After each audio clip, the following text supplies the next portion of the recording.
Um, my name is Snake Bloomstrand. I met Alex years ago at a men's retreat, which has been a focus of a lot of my work over the years. Uh, Currently, I do coaching. I am a contributor to the British Association of Anger Management Facilitator. And I'm a reluctant participant in a lot of that, in that my background is as an engineer. I worked in manufacturing for years and got tricked into going on a men's training and got hooked. And the hook for me was I got asked questions that I'd never been asked in my life, like, who are you? What do you really stand for? What's important to you? And many others. But the topic, advocacy and leadership, really struck me because there's a man that figured prominently in my life when I first discovered personal growth work, developing myself in any particular way beyond professional. And I admired this man. I admired his skill and his talent. He was charismatic and he was a leader of what I was doing. And the man took me aside one day and said, "You know, Snake, I see something in you. Would you allow me to help you see it?"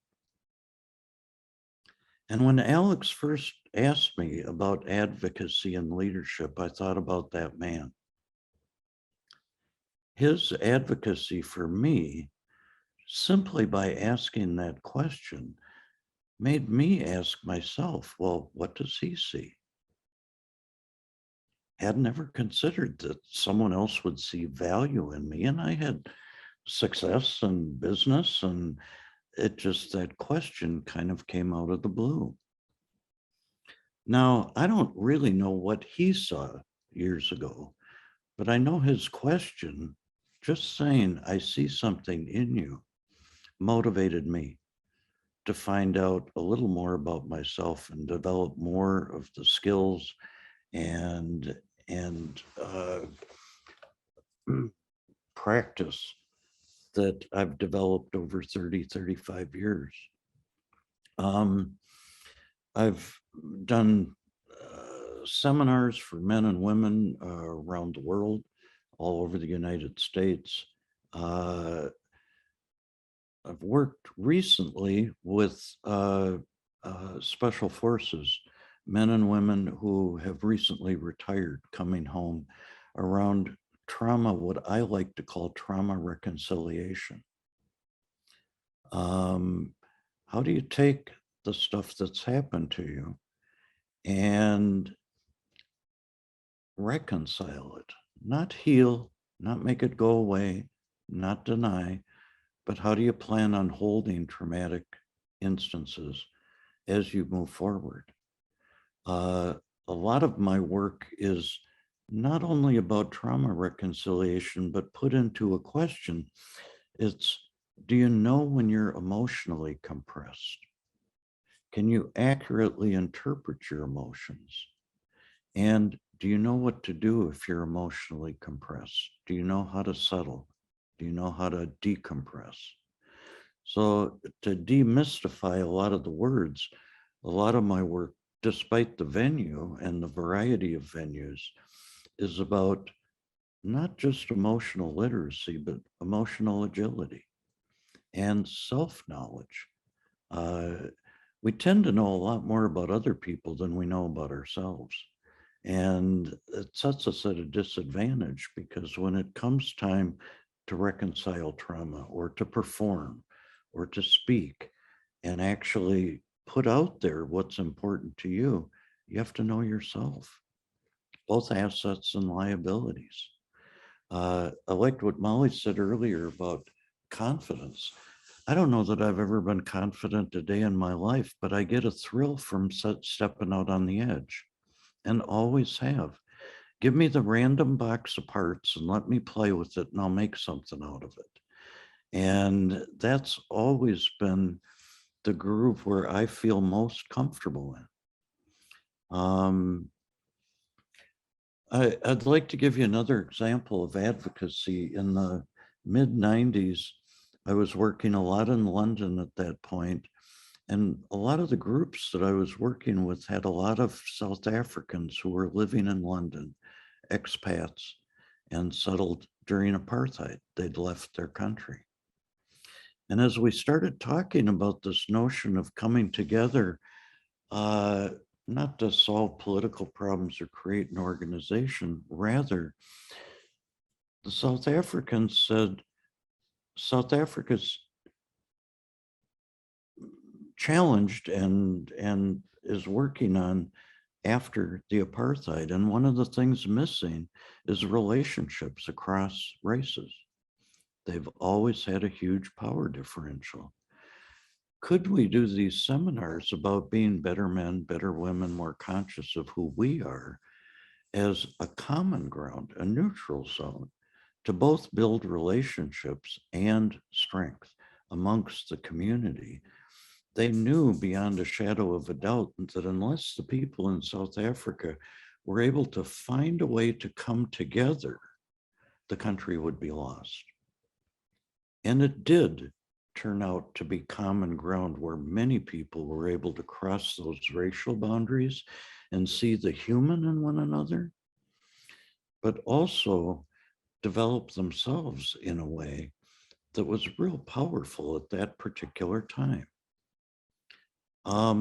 It's that random box of parts that I enjoy working with. Another example, well, and let me finish that with that style of advocacy is expats advocating for their native country and recognizing that here's a possibility where we may be able to get some traction with people coming together.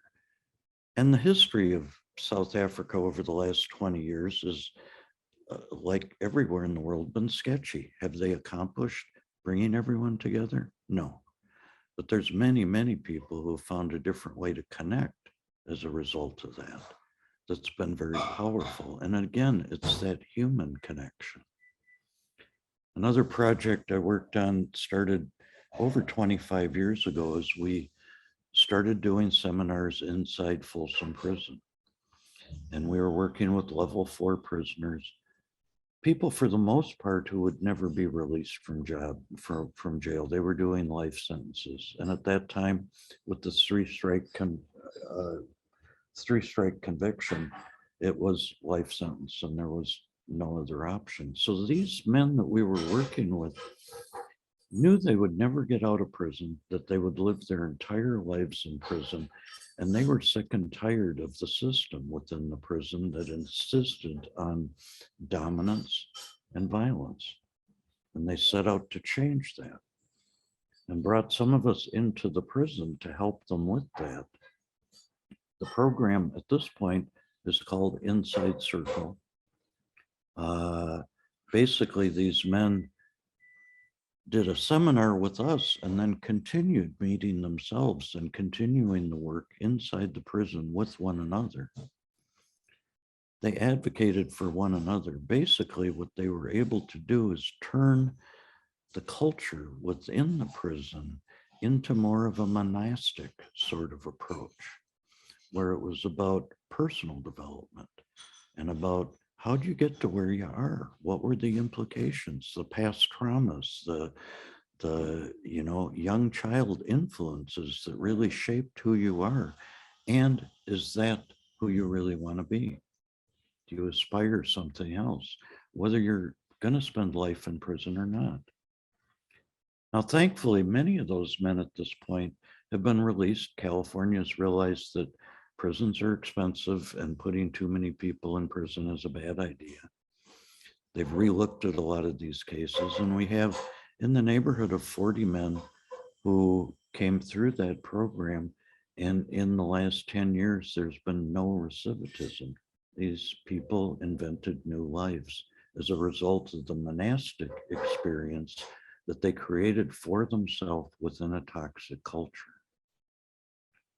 Again, advocacy and leadership. In my own case, prompted by a mentor that I respected, in South Africa case out of a sincere need to save their country, and in prison out of a desire to connect with one another in a different way, a different system than domination and violence. So I'm a fierce advocate for a lot of different things. And what I find at this point in time is I'm about to turn 71. And advocacy for me has been a real strong motivator. And looking back on my life, I'm grateful that I was able to be an advocate in so many different areas, both for myself as well as for the people who have asked me to come work with them in different ways. And unfortunately, I think this is one of those jobs that you don't retire from. I still love watching people wake up and say, here's who I am. Here's who I want to be. Here's who I can be. And to be able to support them in doing that, I see as a real honor. I'll finish up with this, keep it brief, but there was a question that we would ask when we'd bring people into Folsom Prison. And actually the inmates asked the question. And we would bring 25 or 30 facilitators from outside the prison in and have 30 or 40 of the residents, the inmates, participate. And it was a mix, both facilitated at different times and both were participants at different times. The very first question when we entered into the prison with people who had not been in there before was, who are you and why should we trust you? Why should we let you in our house? And that question obviously took a lot of people flat-footed. Who are you, really? Tell us right now, why should we let you in our house? I saw more authenticity from that simple question. Granted, the scene, the situation is dramatic, and yet it caught everyone very much by surprise, myself included, when it was asked of me. And being willing to be an advocate for yourself, I think, is as important as the other things spoken to here. And advocating for yourself means being pretty darn clear about who you are and what's important to you. So my brief take on advocacy and leadership is that it's in everything, and especially important in leadership. So I'll leave it there. And I'm open to questions. Thank you, Snake. So any questions for Snake? I have a quick question. Snake, did you do that work with Bill Wick? Is that? Yes, sir. Bill's a good friend from years ago. Yeah, he's a good friend of mine too. That's super powerful work you guys did or do. Yeah. No, and there's a documentary on it, right? Yeah, there's a documentary called The Work, where they actually went in and filmed one of the seminars that we do in the prison, and it's done very well. It's gotten a lot of airtime. Yeah, so if people want to see that, you can go find it. It's called The Work. Yeah, there's a trailer on YouTube, and I think it's on Apple TV, the entire documentary. But it's it's very, very rewarding work, and you know, maybe one of the benefits out of the whole thing for me personally is the men that we thought would never get out of prison who did are now running that organization and facilitating that work in other prisons. So that advocacy that we came in with bit them, and they are advocates for their brothers and sisters that are doing time in prisons across the US.